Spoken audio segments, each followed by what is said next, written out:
Kraksala NIT Agartala Center ni loi jimong bai National Education Policy na ti kokthum panda khlai jaka o sali panda o phai manjaka NIT Agartala Center ni Director Sharat Kumar Patra no khoboi din sopan bumi din Planning and Development Prashant Chakraborty no khoboi kubuni ro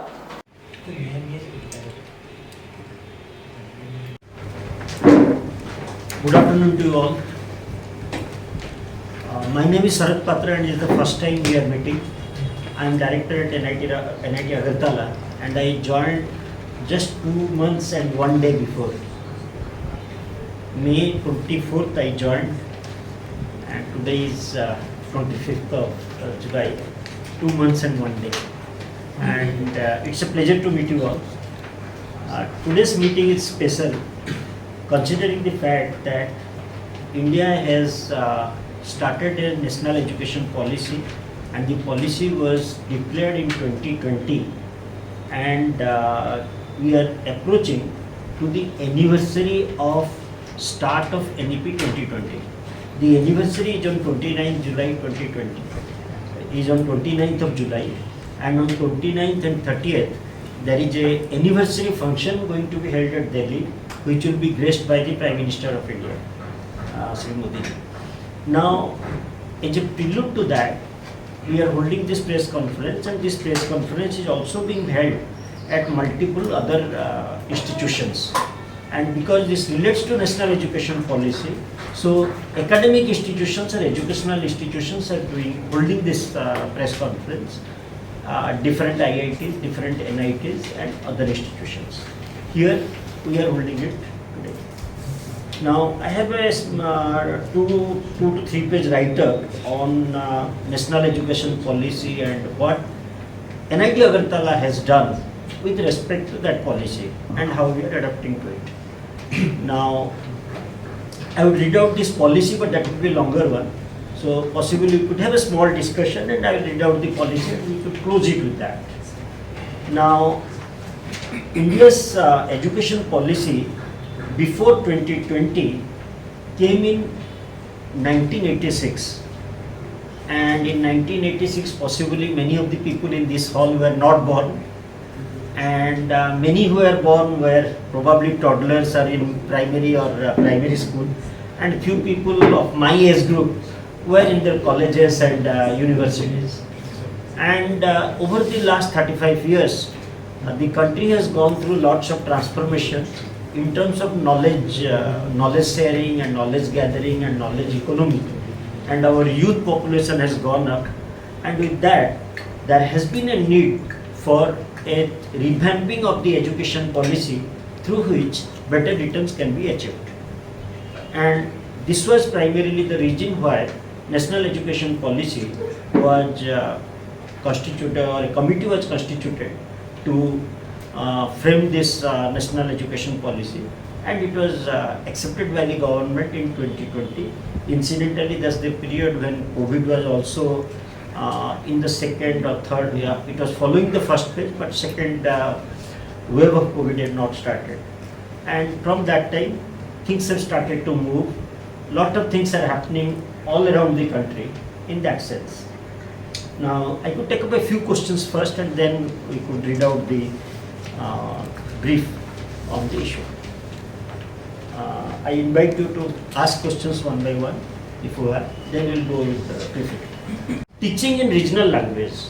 Now in India, the higher education sphere mostly teaches in English. Of course, when it comes to BA, in many states, the local language is also used. Many states have started to adopt this, but in science and engineering it is mostly in English.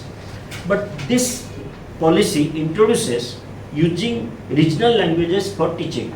But India being vast and demography being wide, this regional language implementation has its own limitations and strengths. When a student who has studied in Agartala and studied in local language goes and works in Maharashtra, he might find it difficult.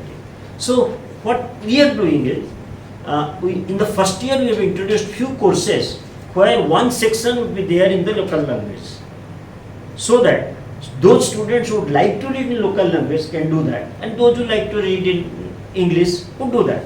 Now that has got different benefits. One is when a student is coming from local medium after +2, he or she has got difficulty in moving to English. पहले वो बंगाली में पढ़ा है, यहाँ पे आया तो फिर इंग्लिश में पढ़ाई होता है. For them it's difficult to adapt to it. So what will happen with this is when they start to read some courses in Bengali and some in English, they start to gradually accept the change, and then maybe after 1 or 2 semesters of this, they move into English fully, because the job opportunities are national. We need to teach them in English mostly because they look at for jobs at the national level. But having said that, many colleges in the state would certainly go for local mode of teaching or local language of teaching, because those students or those graduates who wants to work in state government, let's say somebody wants to work in civil department, mechanical department, electrical department in the state, they'll always certainly like to also read in the state language. So that will mostly be applicable in the state government colleges. And in NITs, another limitation is we get 50% students from outside the state and 50% from inside the state. So completely moving to regional languages is not feasible for us, but yes, some mix and blend of it is being brought into the curriculum. All these points have been enumerated in this note we have circulated. Then another one that comes in is an important factor is called a multiple entry and multiple exit. Multiple entry and multiple exit का मतलब ये है कि a student can enter into a curriculum and leave a curriculum to another institute. That means one student studies at one institute for 2 years in a BTech of 4 years, moves to our institute, completes 2 years and gets a degree. Very similarly, a student of our institute can study for 2 years, move to another institute, completes the degree. Not only that, a student has taken admission. After reading for 2 years, he finds that this course or this academic program is not interested for him, and he is not interested in that. We find students, they take admission, there is a family pressure, peer pressure, all sorts of things. Then they take admission. After taking admission, after 6 months or longer, they find they are not interested in the program. But it's a loop. So they are in the program, not interested in the program, bright boys, but unable to do it. After 3 years, 4 years, sometimes after 3 years to 4 years, they leave the institute or the college without a degree. It happens all India. I have seen multiple institutions where it happens. But in this scheme, what happens? A student, if has taken admission, we are working out a model where after 2 years he could get a diploma degree, after 3 years he can get a BSc degree, after 4 years he gets a BTech degree.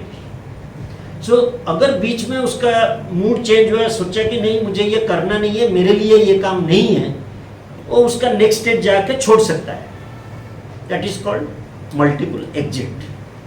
Very similarly multiple entry भी आएगा, जिसमें कि student जो बाहर कहीं पे पढ़ा है 2 साल, he can move into this system. Maybe it takes 3 years to complete a BTech. Those modalities are being worked out. So ये जब हो जाएगा, then it goes to Senate and Senate will approve it. Then these processes will be implemented in gradual time. But multiple exit first होगा, multiple entry उसके बाद में आएगा.